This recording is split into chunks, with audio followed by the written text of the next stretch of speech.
Bueno, ahí estamos.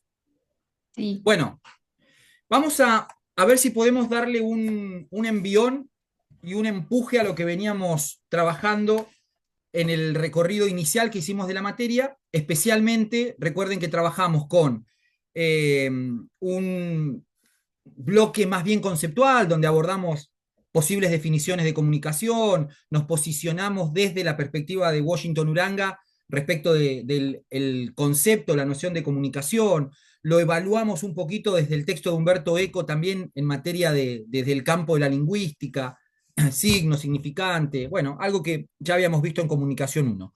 Lo que me interesa es que nos metamos de cabeza a poder empezar a desandar las diferentes escuelas teóricas que han aportado al campo de la comunicación. Ya habíamos empezado con la escuela norteamericana. De esa escuela norteamericana, si tuviéramos que hacer como un raconto así medio rapidingui, esperen que voy acomodando un poco de papeles, lo que decíamos es que, primero y fundamental, sobre todo teniendo en cuenta o de cara a lo que son las evaluaciones y demás, algunos aspectos que son como innegociables e importantes tener en cuenta. Fundamentalmente el contexto. Siempre que hacemos una referencia a una escuela de comunicación, es imprescindible tener en claro el contexto social, cultural, político, económico en el que ese conjunto de estudios van a surgir en un momento histórico determinado. Cuando nosotros hablamos de la escuela norteamericana, hablábamos de, esperen que voy a poner en silencio el teléfono, hablábamos de la escuela norteamericana puntualmente situada en el momento histórico de principios del siglo XX. Es decir, 1900 es como nuestra fecha de referencia.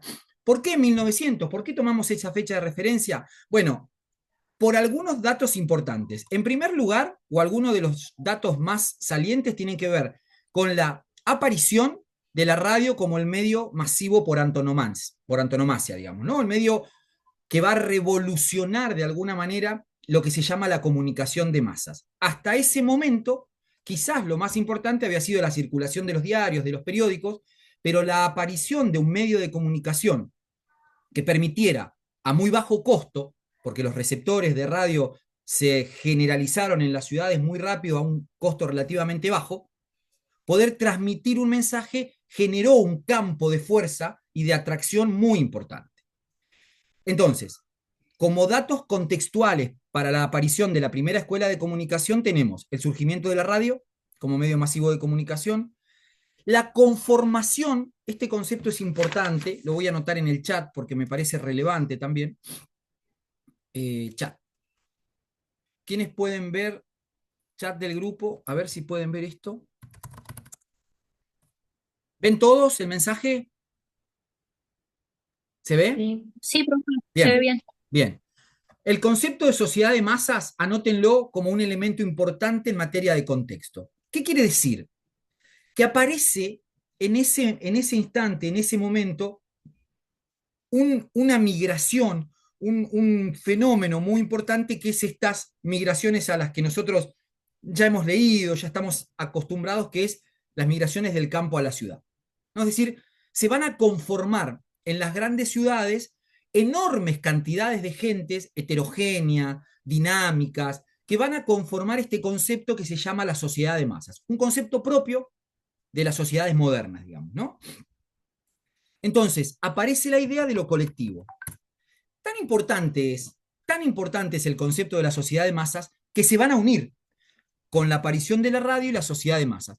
Por eso, como veíamos en la última clase, el principio que está detrás, el principio que regula lo que está detrás de la aparición de la radio es la posibilidad de impactar, de penetrar, de manipular esas masas, que es la sociedad de masas, ¿no? Esa opinión pública a partir de los mensajes emitidos. Ustedes piensen que tuvieron que pasar muchísima cantidad de años para que tengamos una mirada bastante crítica respecto de los medios de comunicación. O no sé si crítica, por lo menos entender que lo que un medio de comunicación emite es un relato, una narración, digamos, ¿no?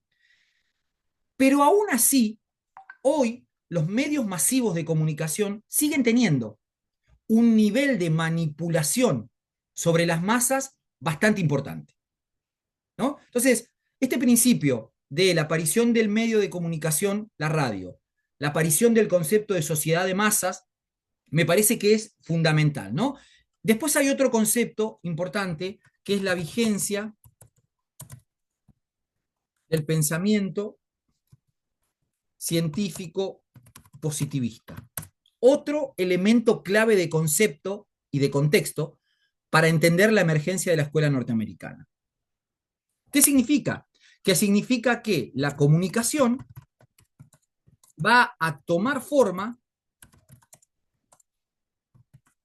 dentro de unas ciencias sociales de base empírica.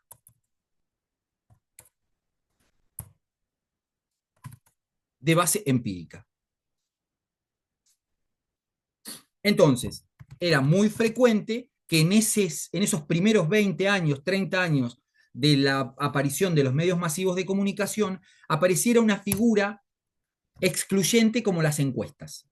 Es decir, ahí surgen estas iniciativas de tratar de medir los gustos, la búsqueda, los intereses de las audiencias para poder captar a partir de esas encuestas y orientar los mensajes de los medios masivos de comunicación. Eso sucede porque hay un principio que ordena el conocimiento que tiene que ver con la ciencia social positiva. Es una ciencia, como lo hemos visto, o es el carácter positivista de las ciencias va a emerger en Europa en el siglo XIX y le va a dar la orientación que las ciencias sociales necesitaban para poder comprender el comportamiento de la sociedad.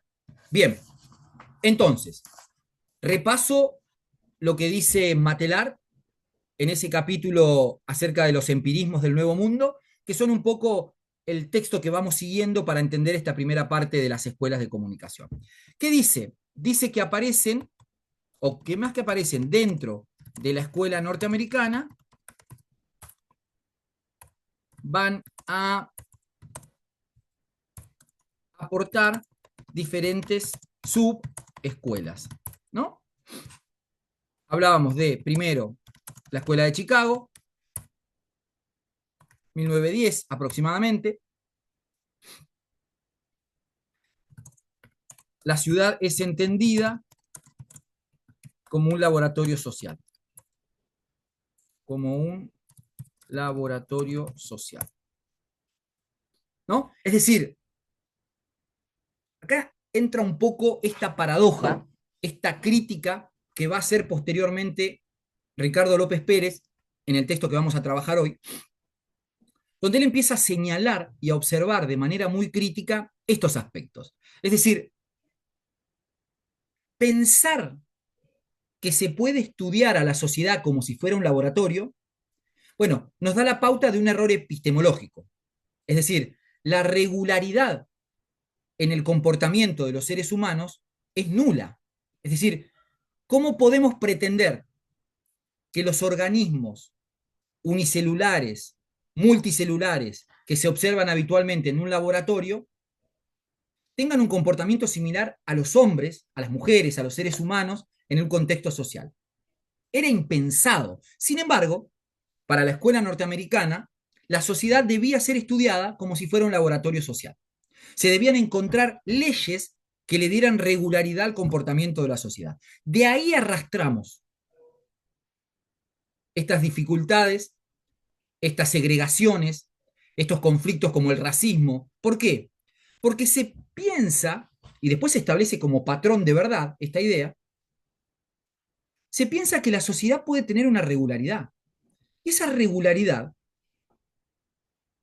es totalmente inverosímil, porque los hombres y las mujeres en el movimiento cultural construyen acción política, acción social, generan cambios, ¿no? Es decir, es muy difícil asociar el comportamiento de un laboratorio con... Sin embargo, para esta primera escuela, que es la escuela de Chicago, la sociedad debía ser pensada o entendida como un laboratorio social. Acá aparece la idea, ya la hablamos, de la aguja hipodérmica, ¿no? Con esta idea de que se podía filtrar un mensaje en la cabeza de la gente.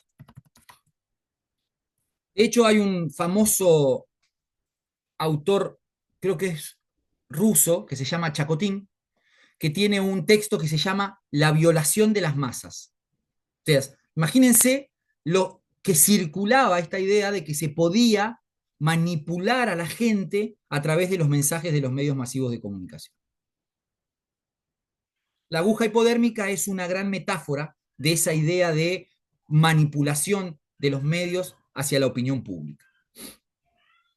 Para esta escuela, la sociedad es tomada como un conjunto homogéneo y pasivo.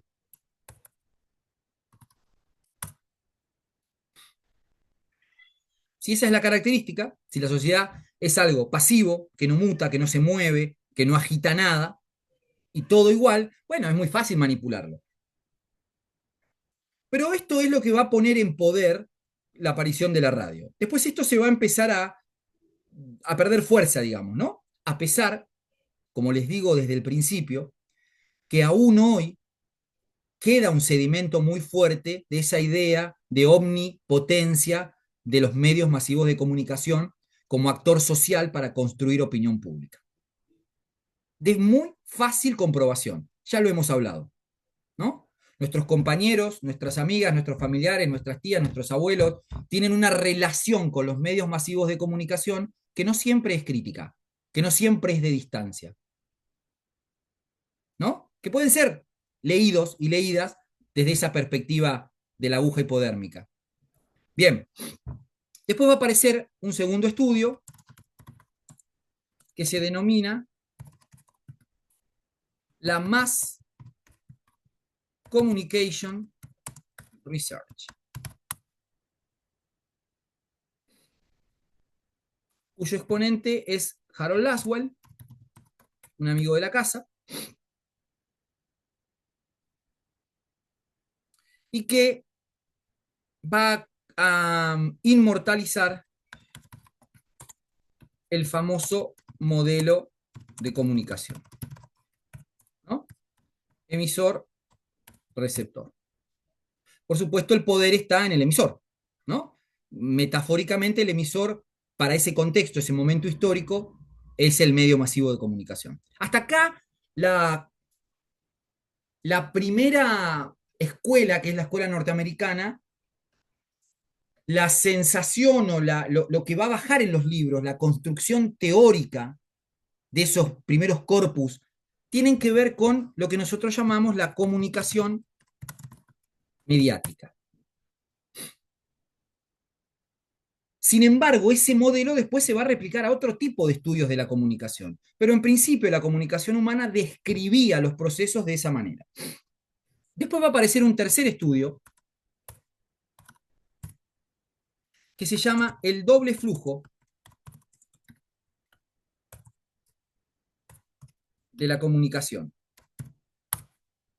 Tercera escuela, ¿no? Tercer estudio se llama el doble flujo de la comunicación. Para cada uno de estos subestudios hay algunos autores de referencia. En este caso, el más conocido de todos, muy mediático él es Paul Lazarsfeld. ¿Qué aporta Paul Lazarsfeld con esta idea del doble flujo de la comunicación? La idea del líder de opinión.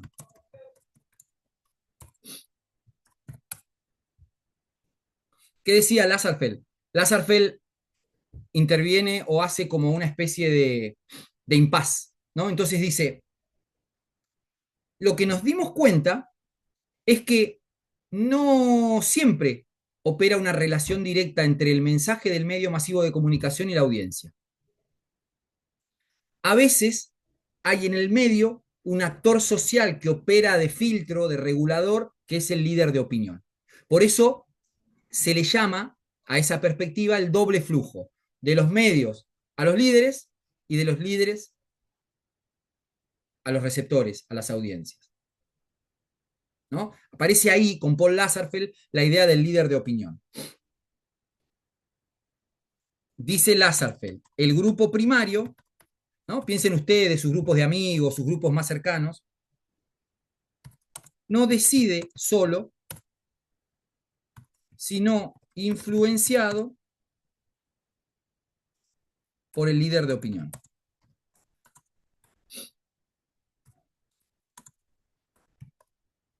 ¿Quién es el líder de opinión?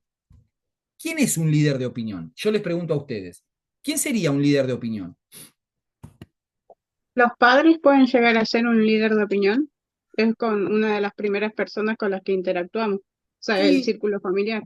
sí, pueden ser los padres, sí, es verdad, pero en realidad lo que sucede es que por ahí los padres tienen como un rol muy preponderante quizás en la primera infancia, ¿no? Que son como ese primer marco de referencia que tenemos en el proceso de socialización. A medida que crecemos, nuestros marcos de referencia tienden a ampliarse, ¿no? Tenemos algunos referentes de amigos, pensemos en nosotros, ¿no? Digo, nosotros no, yo por lo menos soy bastante más grande que ustedes, pero ustedes que son jóvenes, adolescentes y más, sus líderes de opinión tienen que ver con quizás no gente tan cercana del núcleo familiar, sino gente a la que ustedes la siguen, les interesa lo que opinan, la mirada que tienen del mundo, digamos, ¿no? Esos son líderes de opinión. Y los condicionan, es decir, los condicionan, porque ustedes absorben de alguna manera esa mirada, porque les parece lógica, coherente, consecuente y demás, y construyen su discurso también a partir de esa mirada. Bueno, así funciona el líder de opinión para Lasserfeld, ¿no? No tomo el mensaje siempre directamente de lo que dice el medio, sino que estoy condicionado por esos líderes de opinión. Cuarta, subescuela.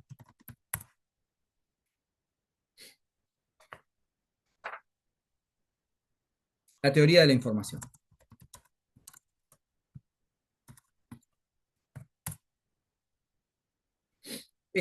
Su referente más importante, Shannon. Y lo que dice Shannon básicamente es que la información en sí misma es el valor del proceso de comunicación. Por eso le llama la teoría de la información, ¿no?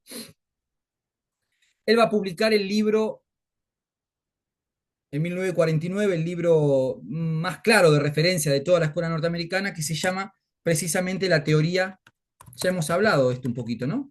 La teoría matemática de la comunicación. Matemática me quedó, pero bueno, matemática. Fíjense qué contradicción, ¿no? Digamos, si hay algo, lo veíamos con Uranga, si hay algo que no tiene la comunicación humana es algo mensurable, algo matemático, algo predecible, ¿no?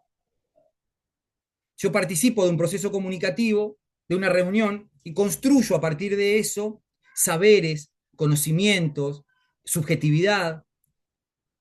¿Cómo clasifico eso? ¿Cómo lo vuelvo algo mensurable? Si pasa por una cuestión experiencial, de sensaciones, vinculado con una cultura compartida. Bueno, sin embargo, el primer libro de la comunicación se llama La teoría matemática de la comunicación. El problema que se planteaban, si llegáramos a tener algún problema, porque veo que el viento está soplando de manera feroz acá en Cipolletti, si llegáramos a tener algún problema de que se corta internet o algo de eso, insistimos, ¿sí? Volvemos al link, volvemos a conectarnos, etcétera, etcétera, y si hay algo muy grave, ponemos algún aviso en el campus. Pero en principio, nos quedamos acá y si hay alguna interrupción media abrupta, volvemos a insistir con el link. Bueno, el problema que se planteaban dentro de esta escuela era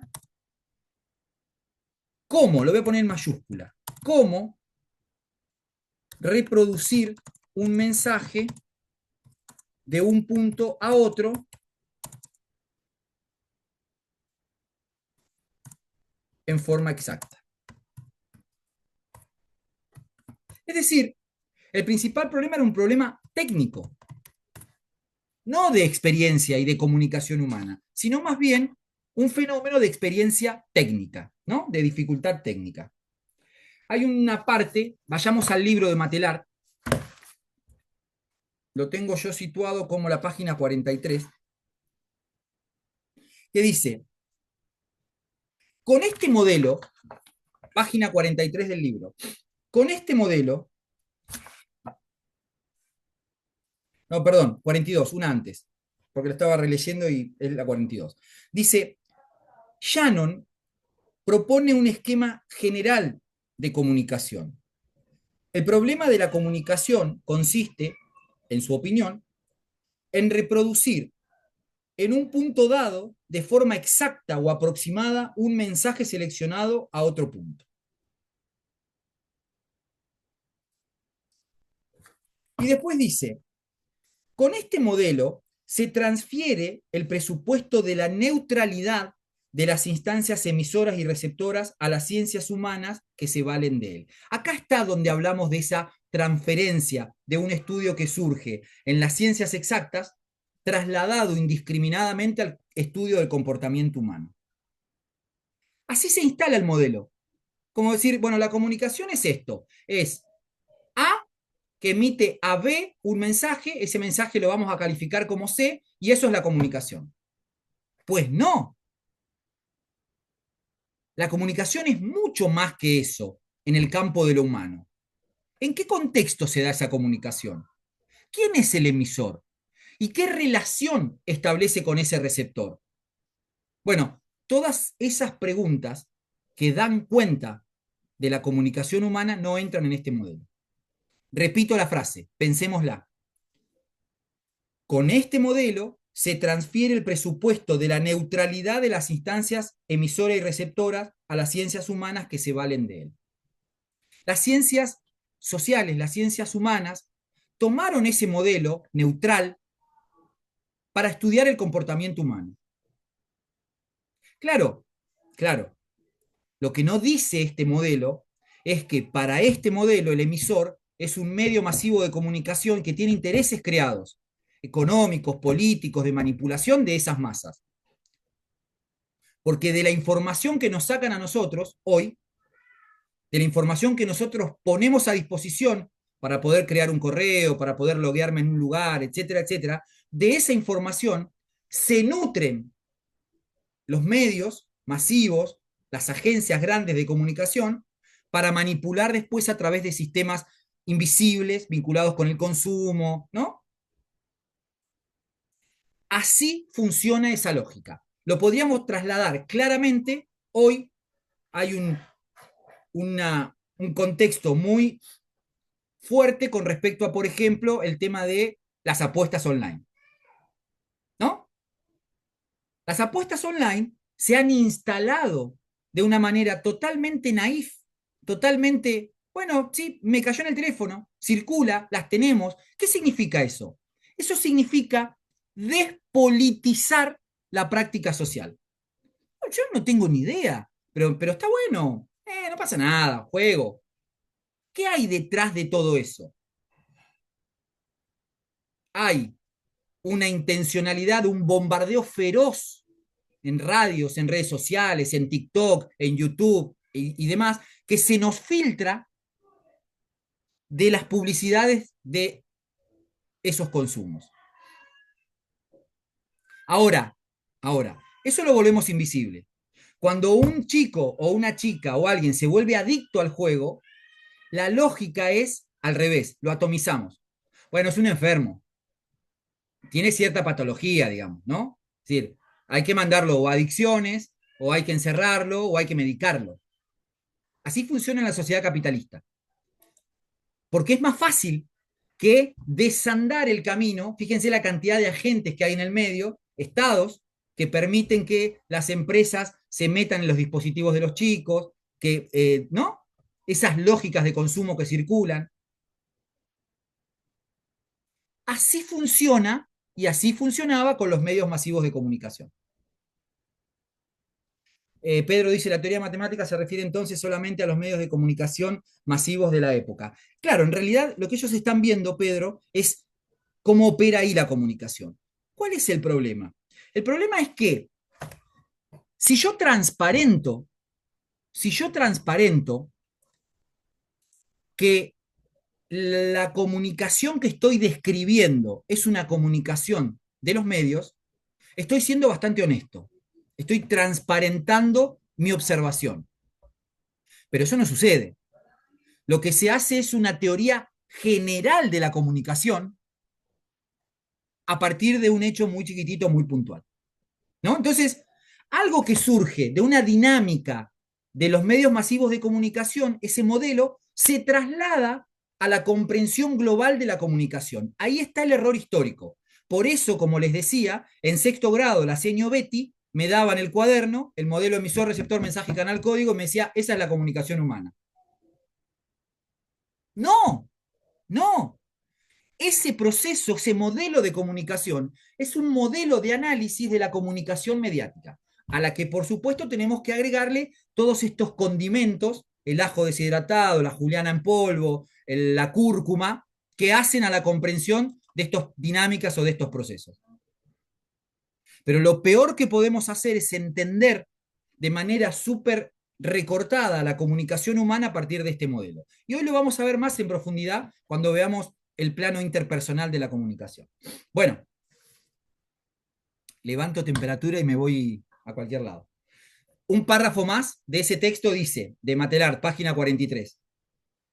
Esta concepción del proceso de comunicación como línea recta entre un punto de partida y uno de llegada impregnará escuelas y corrientes de investigación muy distintas, incluso radicalmente opuestas, ¿no? O sea, el gran logro, irónicamente, ¿no? Pero el gran logro que tiene, como todo lo que hace Estados Unidos en materia de producción simbólica y cultural, es que lo exporta a todo el mundo.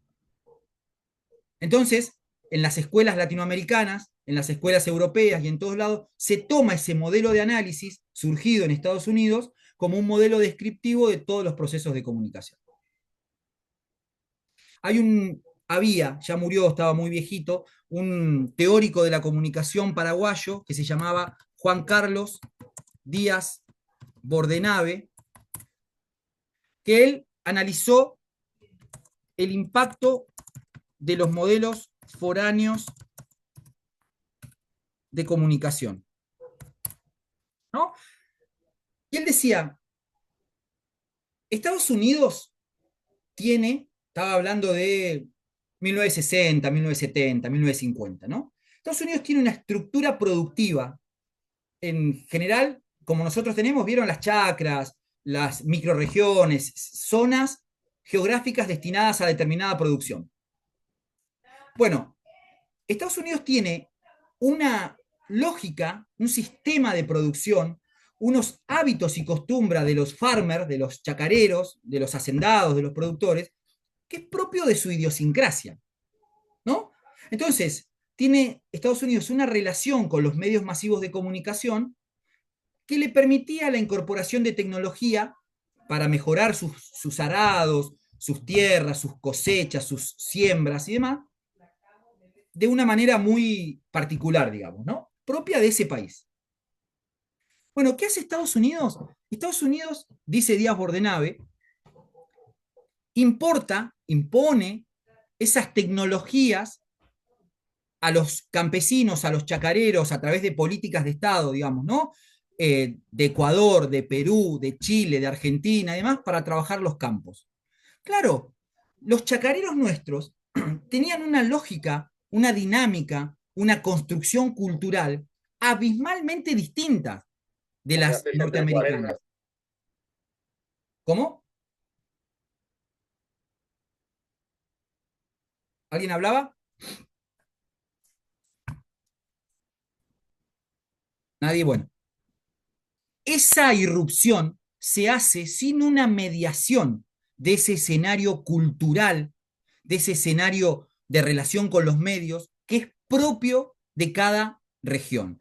Lo que hay es una importación indiscriminada de esos modelos. ¿Qué sucedía? Fracasaban. Quedaban los chacareros endeudados con una tecnología que no podían implementar y porque no le correspondía a su hábito cultural, ¿no? Eso está en un texto maravilloso de Díaz Bordenave que probablemente asomemos de acá unas clases más adelante cuando habla de la importación foránea. Lo mismo sucede con el modelo de comunicación norteamericano. Vaya uno a saber por qué lo tenemos en los manuales que explican la comunicación humana, habiendo otras perspectivas sobre la propia comunicación. Sin embargo, ese modelo tuvo un nivel de llegada y de impregnación, como dice Matelar, de las diferentes escuelas y corrientes que les costó muchísimo describir a la comunicación humana por fuera de ese mensaje o de ese modelo. Bien, ese era el cuarto y último de los estudios de comunicación, que era la teoría de la información. ¿Se entendió? ¿Se comprendió? Hasta ahí sí. Sí, sí. Recuerden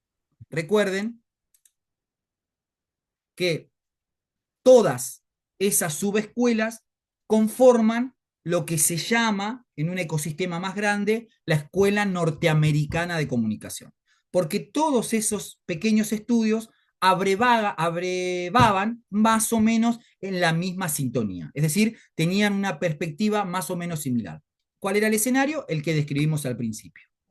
Dice Pedro, porque salió de Estados Unidos seguramente. Claro, en realidad, eh, digamos, esto se inscribe en una escuela, en una perspectiva más amplia, digamos, ¿no? Estados Unidos va a discutir un poco más acá en el tiempo, en los 60 o en el 70, la hegemonía del mundo, ¿no? Entre, sobre todo, la Unión Soviética y Estados Unidos en lo que se llamó la Guerra Fría, posterior a la Segunda Guerra Mundial. Las dos miradas que van a discutir sobre el mundo es el comunismo y el capitalismo, ¿no? Estados Unidos por un lado y la Unión Soviética en otro momento, nucleada con Cuba, etcétera, etcétera. Esas miradas van a tener para abajo algunas impregnaciones también teóricas importantes.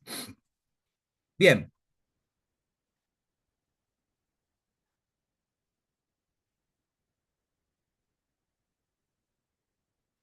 Eh,